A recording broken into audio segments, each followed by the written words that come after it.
ॐ गजाननं भूतगणाधिसेवितं कपीतजम्बूफलचारुभक्षणम् उमासुतं शोकविनाशकारकं नमामि विघ्नेश्वरपादपङ्कजं।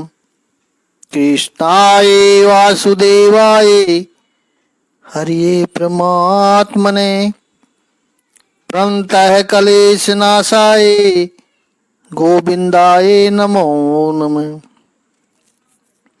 ओम श्री महापुरुष देवाय नमः। ओम श्री गुरुदेवाय नमः। ओम आनंद स्वरूप भगवान की जय। ओम शांति स्वरूप भगवान की जय।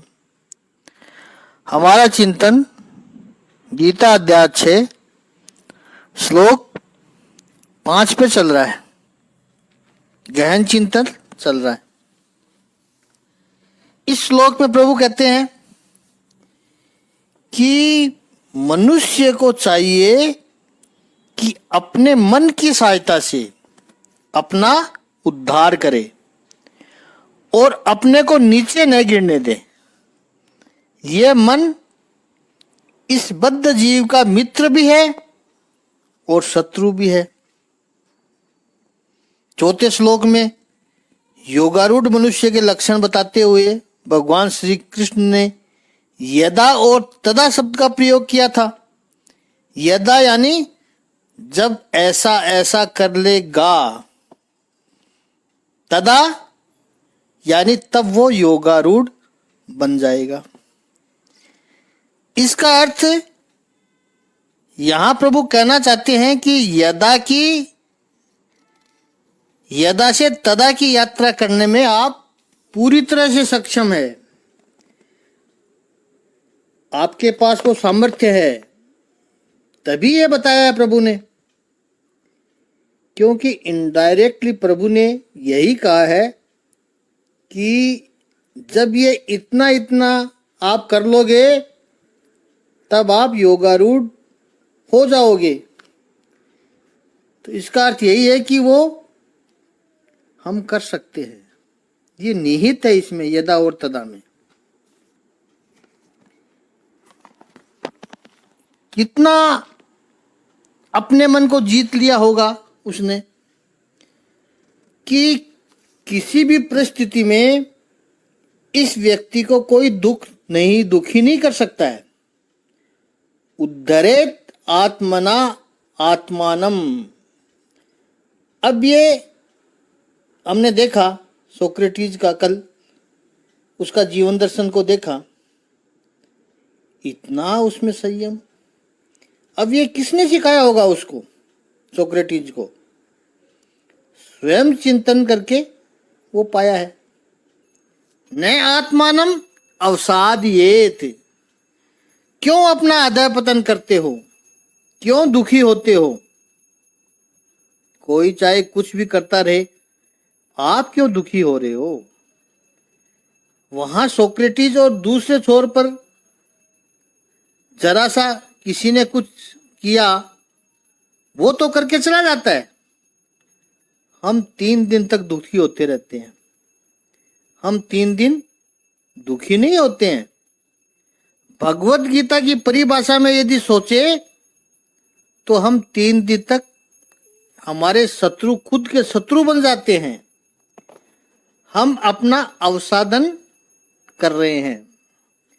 हम स्वयं अपने आप को नीचा गिरा रहे हैं। ऐसा न करें। कितनी बार महापुरुषों ने कहा कि छोड़ो, किसी से अपेक्षा छोड़ो कि ये आदमी मुझे सुखी कर जाए या इस आदमी ने मुझे दुखी किया है। ये शक्ति, ये सत्ता आप किसी को देते ही क्यों हो? जिस क्षण ये सत्ता हम किसी दूसरे व्यक्ति को दे देते हैं, हम अपनी परम स्वतंत्रता को जीवात्मा के रूप में, परमात्मा के अंश के रूप में जो हमें स्वतंत्रता प्राप्त हुई है, उस स्वतंत्रता को गुलामी में बदल देते हैं। आश्रय मत लो कि दूसरा कोई आएगा वो मुझे सुखी कर देगा। इसी क्षण समझो कि मैं सुखी ही हूं। रामचरितमानस में तुलसीदास जी ने कहा, काहू न कोउ सुख दुख कर दाता, निज कृत कर्म भोग सब भ्राता। लक्ष्मण गीता है, बड़ा सुंदर प्रसंग है। वनवास की प्रथम रात्रि में अशोक वृक्ष के नीचे घास के बिछोने पर मां सीता और भगवान रामचंद्र जी सोए हुए हैं और निषादराज गु और लक्ष्मण जी प्रभु श्री राम जी और सीता जी की रक्षा के लिए थोड़ी सी दूर पर हैं। रात्रि का बहुत समय हो चुका है, पूरा विश्व मानो निंद्रा विहीन है। और उस समय निषाद राजगु प्रभु श्री रामचंद्र जी और सीता मैया को देखकर यह प्रश्न पूछता है लक्ष्मण जी से कि भैया इन्होंने क्या पाप किया। अयोध्या के राजमहल के उत्तराधिकारी चक्रवर्ती सम्राट बनने जा रहे थे। राज्याभिषेक का मुहूर्त तय हो चुका था, तो इतना सुख जो इनके चरणों के पास आकर रुका हुआ था, अधिकार पूर्वक अधिकार था उस सुख पर इनका। ऐसे इन भगवान राम और मां सीता को वनवासी के वस्त्रों में वलकल वस्त्र धारण करके आसमान के नीचे उन्हें सोना पड़ा। प्रसंग बहुत बड़ा है, डिटेल में हम नहीं जाएंगे इसके। सामान्य व्यक्ति संसार का होता तो हम कह देते कि कुछ पूर्व कर्म ऐसे होंगे, अतीत में कोई कर्म किए होंगे, कोई भूल हुई होगी, कोई दोष रहा होगा या कोई पाप किया होगा जिसका फल भुगत रहे हैं। लेकिन इन्होंने क्या पाप किया है? बोले लखन मृदु बानी। रामचरितमानस का अध्ययन करें तो लगता है कि ज्ञान का पहला पड़ाव लक्ष्मण गीता है। उससे पहले तो राम कथा का प्रवाह ही चलता है। हाँ, एक दो चौपाई में उधर उधर ज्ञान की बातें कर दी है गोस्वामी जी, महाकवि है, कर भी सकते हैं, लेकिन आइलैंड ऑफ फिलोसॉफी। उसके बाद तो कई स्थान आते हैं जहां ज्ञान का प्रवाह चलता है। पहला सुंदर स्थान है लक्ष्मण गीता। लक्ष्मण जी निषाद राज गु को उपदेश करते हैं, उसमें यह चौपाई है, काहू न को सुख दुख कर दाता, निज कृत कर्म भोग सब भ्राता। और निषाद रागु कैकेयी को दोष दे रहा है, तो लक्ष्मण जी ने उसको भी मना किया, भाई माँ कैकेयी को क्यों लाने ताने मारते हो आप, उनको क्यों बीच में ला रहे हो। कोई किसी को सुखी दुखी नहीं कर सकता है, उसके अपने ही कर्म उसको सुखी और दुखी करते हैं। शंकराचार्य जी ने अपने स्तोत्र में प्रश्न पूछे हैं, फिर उन प्रश्नों का उत्तर भी देते हैं, बड़ा सुंदर है। शरीर का विषय है, मनुष्य का सबसे बड़ा शत्रु कौन है। भगवान आदि शंकराचार्य जी कहते हैं, अपनी इंद्रियां ही सबसे बड़ा शत्रु है, इससे बड़ा शत्रु और कोई हो ही नहीं सकता है। इंद्रियां शत्रु है तो फिर मित्र कौन है। शंकराचार्य जी कहते हैं, वही इंद्रियां तुम्हारी मित्र है यदि आपने उनको जीत लिया है। हम ही अपने मित्र हैं, हम ही अपने शत्रु हैं। आत्मेव आत्मनो बंधु, और आत्मेव रिपुः आत्मनः। ये कार्य बुद्धिपूर्वक होना चाहिए, लेकिन होता क्यों नहीं है? क्योंकि हमारी बुद्धि जो परमात्मा ने हमें दी है, हमारा उद्धार करने के लिए है, लेकिन इस शरीर में 80-80 साल, 90-90, 95 वर्षों तक रहकर भी हम ये उद्धार कर नहीं पाते हैं।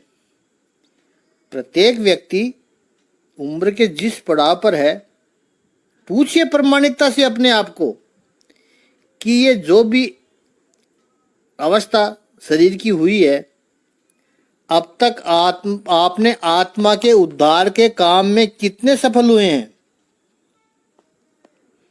पहली बात तो प्रयत्न शुरू किया, वहीं पर ही कुछ लोग तो अटक जाएंगे। और जिन्होंने उस यात्रा का आरंभ किया, कुछ कदम चले भी, अपने आप से पूछो उस लक्ष्य के कितने समीप गए? प्रभु ने बुद्धि इसलिए दी थी, बाकी का सारा काम तो पशु भी करते हैं। आहार, निंद्रा, भय, मैथुन, ये सब हम करते हैं, वो सब पशु भी करते हैं। जिनके पास बुद्धि नहीं है, ऐसा हम मानते हैं। स्वादिष्ट भोजन हम भी करते हैं, पशु भी करता है। आप कहोगे कहाँ करता है? प्रसिद्ध से प्रसिद्ध होटल का खाना मंगवाओ आप, या फिर स्वादिष्ट खाना घर में बनाया गया हो, या आपने दही बड़े बनाए हैं बड़े स्वादिष्ट, खाने में जो मज़ा आ जाता है, तो जो सुख मिलता है आपको, वही सुख एक डुक्कर को यानी पिग को, सुअर को कचरा खाने में आता है। उसको इतना ही स्वादिष्ट लगता है, वो उस सुख में अंतर नहीं है। आहार निद्रा हम भी सोते हैं, पशु भी सोते हैं। भय, विविध प्रकार के फियर्स हमारे में भी है, पशु में भी है।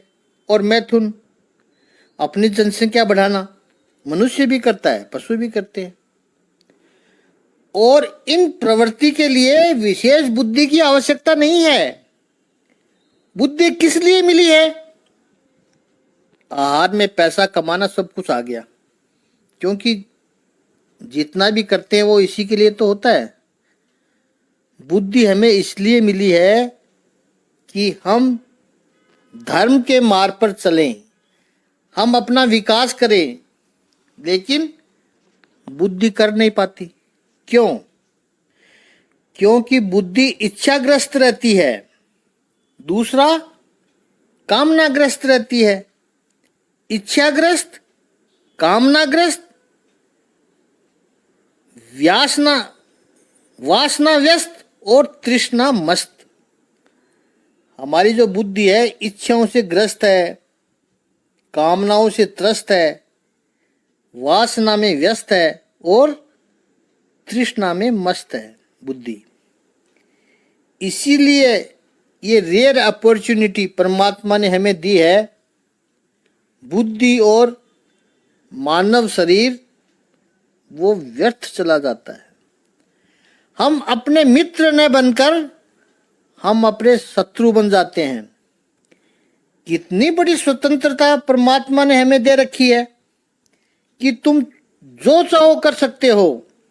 इस संसार में आकर के, ये मनुष्य देह पाकर के, यदि तुम अपना विकास करना चाहो तो कर सकते हो, न करना चाहो, अपना पतन करना चाहो, भगवान कहते हैं वो भी कर सकते हो। You are free to do. तय आप करो कि तुम्हें क्या करना है। लेकिन एक बात रहेगी कि जब यह स्वतंत्रता है आपके पास, तो जिम्मेदारी भी आ जाती है। Freedom implies responsibility. स्वतंत्रता का अर्थ है रिस्पॉन्सिबिलिटी। दो पैर पर आप खड़े हैं, आपके पास स्वतंत्रता है कि दोनों में से कौन सा ऊपर करना है।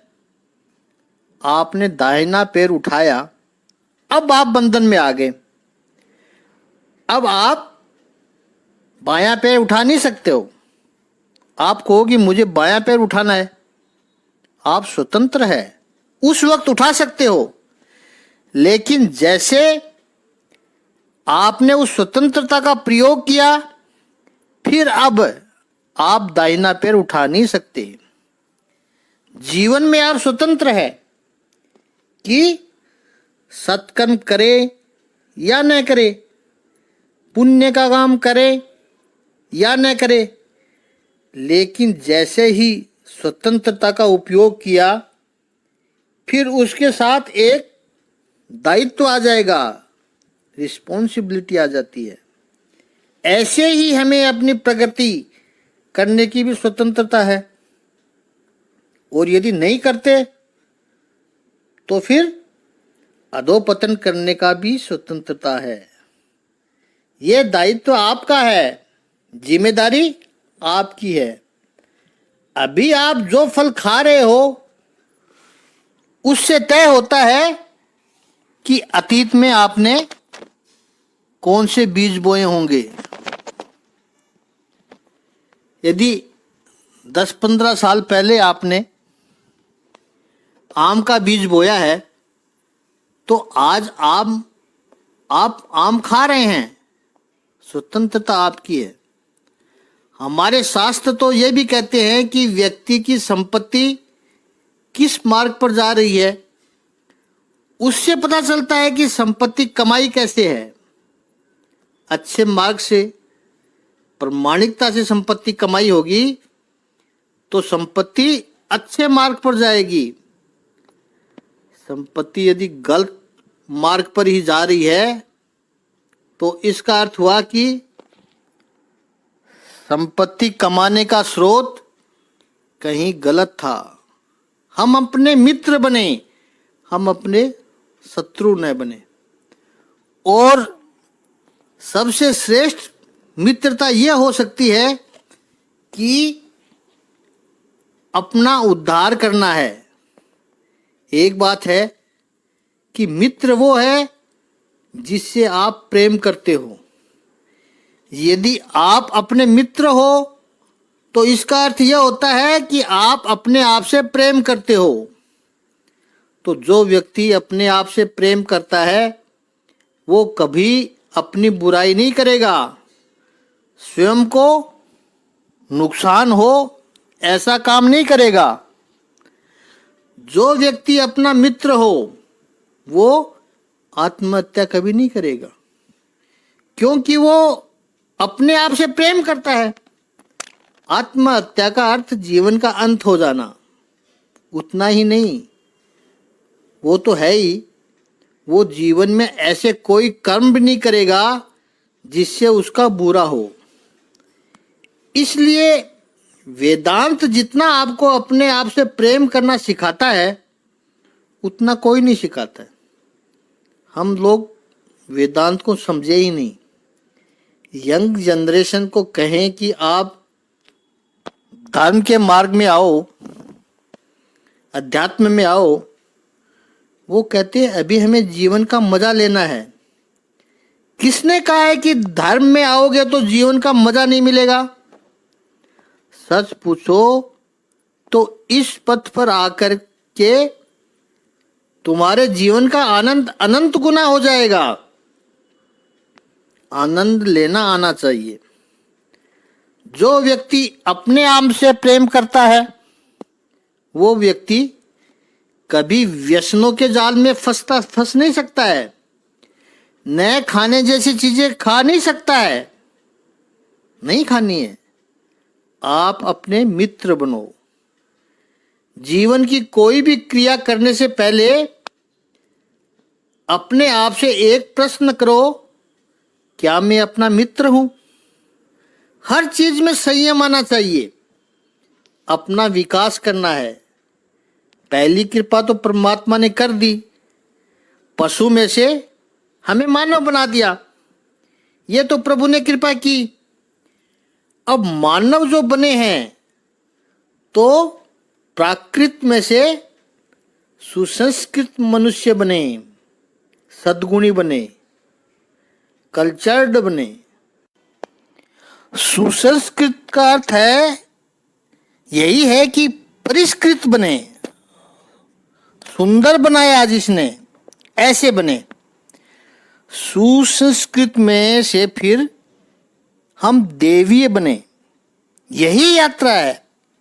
पशु में से पशुपति की ओर जाना, मानव से प्रभु की ओर जाना, मामूनी मानव में से महामानव की ओर जाना, कॉमन मैन में से अनकॉमन मैन में जाना। प्रतिक्षण आपके भीतर ऐसे गुण आ जाए, सामर्थ्य आ जाए, कॉमन में से अनकॉमन बनो, अनकॉमन में से गुड ह्यूमन बनो, गुड ह्यूमन बीइंग बनो, यानी गुड मैन बनो।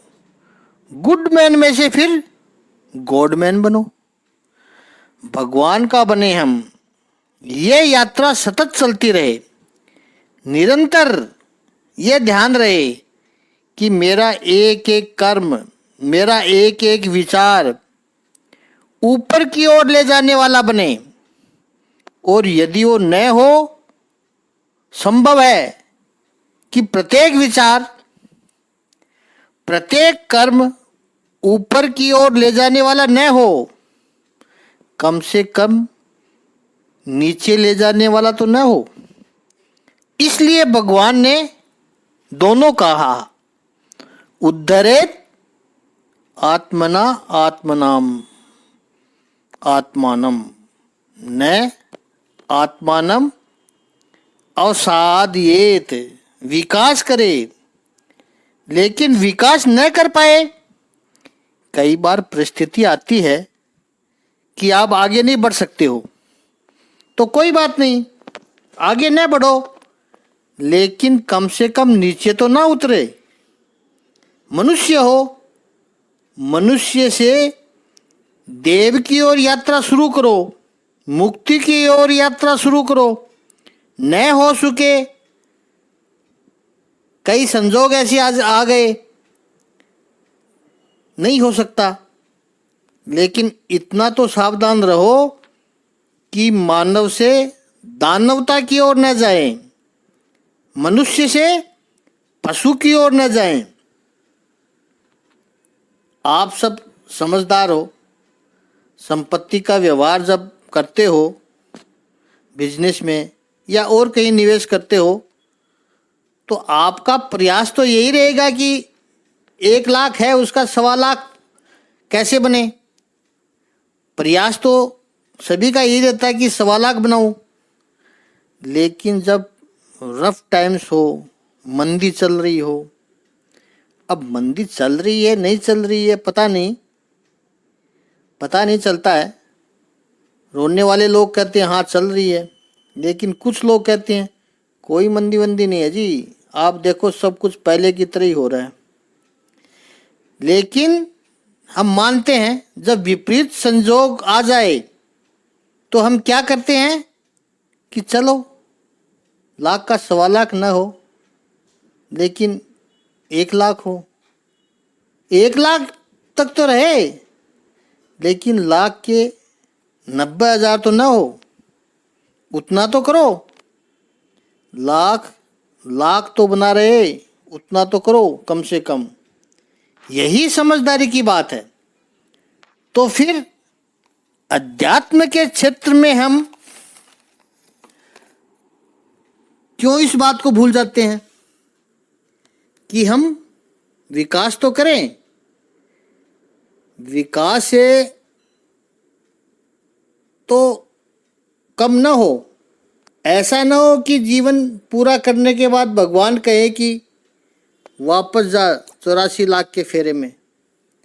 कम से कम पशुता की ओर तो न जाना पड़े। उपनिषद की कथा छोटी सी है, लेकिन है बड़ी सुंदर। एक ऋषि थे, जंगल में तपस्या कर रहे थे। उनके पास एक छोटा सा चूहा आ गया। चूहे ने आकर के ऋषि से प्रार्थना की, भगवान आप तो इतने तपस्वी हैं, देखिए आपके चेहरे पर कितना तेज चमक रहा है, इतने ज्ञानी है आप, कितना आप में सामर्थ्य होगा, बस इस छोटी से जीव पर थोड़ी सी कृपा कर दीजिए, बहुत परेशानी है प्रभु। इस चूहा बन के रहने में जितने भी प्राणी आते हैं उनसे डर के बार बार भागना पड़ता है। बिल्ली आ गई भागो, कुत्ता आ गया भागो, प्रभु आप इतना करें मुझे बिल्ली बना दो बस। ऋषि ने सोचा चलो एक जीव की इच्छा पूरी कर दें। एक तरफ कमंडल पड़ा था, उसमें से जल लेकर के मंत्र बोलकर उसके सर पर छिड़का, बिल्ली बन जा, तो वह बिल्ली बन गया। शुरुआत में तो नाचने लगा, बिल्ली बनने के बाद 8-10 दिन हुए, वापस ऋषि के पास वो बिल्ली आई, रोने लगी। ऋषि ने कहा अब क्या हुआ? भगवान आपने तो बड़ी कृपा की, लेकिन इस बिल्ली में भी बड़ी परेशानी है। क्या परेशानी है? भगवान डरना तो बहुत पड़ता है, ये कुत्ते डराते हैं, जहाँ भी जाती हूँ ये कुत्ते पीछे पड़ जाते हैं, बस भगवान इतनी कृपा कर दें कुत्ता बना दे मुझे, फिर कोई भय नहीं। क्योंकि अपनी अपनी देखने की योग्यता होती है, लिमिट के बाहर तो कोई कहाँ देख सकते हैं लोग। ऋषि फिर कमंडल में से जल लिया, मंत्रोच्चारण करके कहा चल स्वान भव, कुत्ता बना दिया। खुश हो गया, धूम हिलाते हुए ऋषि को प्रणाम करते हुए ट्रेन कुत्ता बनाया, उसको कृपा कर दी आपने महापुरुष मुझ पर। 10 दिन फिर वापस आया, प्रभु दुखी हूँ। अब क्या हुआ? प्रभु बहुत डर लगता है, कभी कोई डराता है कभी कोई डराता है, मुझे शेर बना दो आप, जंगल का राजा बनूंगा तो किसी से डरने की आवश्यकता नहीं है, सब मुझसे डरेंगे, मुझसे, कुत्ता बिल्ली से, बिल्ली सब में डर है। अब मुझे पता चल गया शेर किसी से नहीं डरता है, शेर से सब डरते हैं। अच्छा शेर बना दूं? हाँ हाँ महापुरुष शेर बना दूं मुझे। महापुरुष ने कहा ठीक है, पात्र में से जल लिया, मंत्र मारा, चल बन जा सिंह जा। लेकिन जैसे ही सिंह बना तो सीधा पहला पंजा ही ऋषि के ऊपर उठाया। ऋषि ने कहा ये क्या कर रहा है तुम? शेर हूँ, भूख लगी है मुझे। ऋषि ने कहा यहाँ से चला जा, दूसरा कुछ मिल जाएगा, चल जा यहाँ से। नहीं, तुझसे अच्छा कौन मिलेगा मुझे? अच्छा। जैसे ही पंजा ऊपर किया, ऋषि के हाथ अभी गीले थे, कमंडल में से दूसरा पानी लेने की जरूरत भी नहीं पड़ी थी। ऋषि ने मन ही मन मंत्र बोल दिया और उसी गिल्ले हाथ का छिड़का देकर तुरंत कहा पुनः मुझको भवय, बन जा चूहा फिर से। अरे भले आदमी, तुझे चूहे से शेर जिसने बनाया, क्या उसमें यह हिम्मत नहीं कि तुझे पुनः चूहा बना दे? बन गया चूहा, घूम रहा है अभी भी। तो इतना ध्यान रखना है कि परमात्मा की कृपा ने धीरे धीरे ऊपर उठाते हुए ये मनुष्य बनाया। मनुष्य बनकर हम ऐसे न हो जाए कि भगवान को कहना पड़े वापस 84 लाख में भाग जा, अवसादन न करे अपने आप का। इतना तो ध्यान रहे, प्रमोशन न मिले न सही, लेकिन डिमोशन तो न हो, बढ़ोतरी पगार में हो या न हो, लेकिन पगार में कटौती तो न हो। पहलवान न बन पाए न सही, कम से कम बीमार तो न हो। ये जो छोटी छोटी बातों का जो जीवन में हम ध्यान रखते हैं, इसी का चिंतन 9वें अध्याय में अधिक करेंगे। बार बार ये शब्द आता है योग 6 में, योग अप्राप्तस्य प्रापम। जो नहीं मिला है वो प्राप्त करे। ये तो बहुत अच्छी बात है, लेकिन साथ में क्षेम प्राप्तस्य परिरक्षणम, जो मिला हुआ है उसका रक्षण तो कर सकें, उसमें तो कटौती न हो। उद्धरेत आत्माना आत्मानम, अच्छी बात है यदि कंसिस्टेंटली होता रहे, लेकिन भले ही हमारे किसी कर्मों के कारण, किसी प्रारब्ध के कारण, या यूँ मानो किसी संजोग निर्माण हो गए ऐसे, तो कम से कम इतना तो ध्यान रखें कि जहाँ पर हम हैं वहाँ से नीचे तो न उतरे। नहीं तो कई लोग क्या करते हैं कि जब गलत मार्ग पर जाते हैं, व्यसनों के राह पर जाते हैं, अपनी अधोगति कर लेते हैं, फिर कहते हैं परिस्थिति ऐसी हो गई, हम तो बहुत अच्छे थे, लेकिन देखो सबने क्या किया हमारे साथ, कैसी परिस्थिति बना दी, व्यसनों में डुबा दिया, हमें पहुंचा दिया व्यसनों में। सबने जो कुछ भी किया हो, तू अपना अवसादन कर रहा है, तू क्यों नीचे उतर रहा है? तेरी ऊर्जा कहाँ गई? मित्रों के साथ व्यसन करने बैठ गया कुछ, क्यों बैठा उनके साथ? घर में बहुत टेंशन था इसलिए बैठ गया। तू क्यों अपना अवसाद कर रहा है? नीचे मत उतर। संभव है परिवार में कलह होगा तो तुम वहां बैठ करके भगवान का स्मरण नहीं कर सकते हो, मगर कर सको तो अति उत्तम है।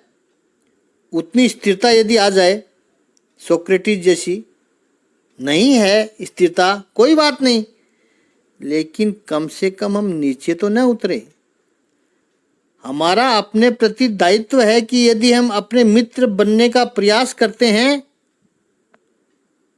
तो नो एक्सक्यूजेज, बहाना नहीं चलेगा, रिजल्ट दिखाओ। कहानियां करोगे तो 1000 बहाने मिल जाएंगे, कार्य में सफल हुए कि नहीं।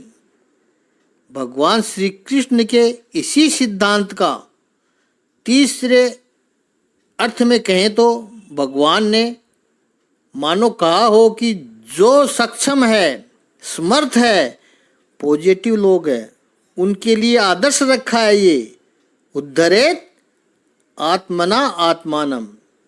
आप तो आगे बढ़ो, विकास करो, और जो निर्बल है, नेगेटिव है, थके हुए हैं, उनके लिए प्रभु ने मैसेज रखा, न आत्मानम अवसादयेत। आप विकास नहीं कर सकते हैं, कोई बात नहीं है, कम से कम नीचे तो मत गिरो, जहां हो वहां तो बने रहो। उद्धरेत आत्मना आत्मानम, प्रभु का ये अर्थ है। और भी इसके अर्थ हैं, वो हम इस पर कल चिंतन करेंगे।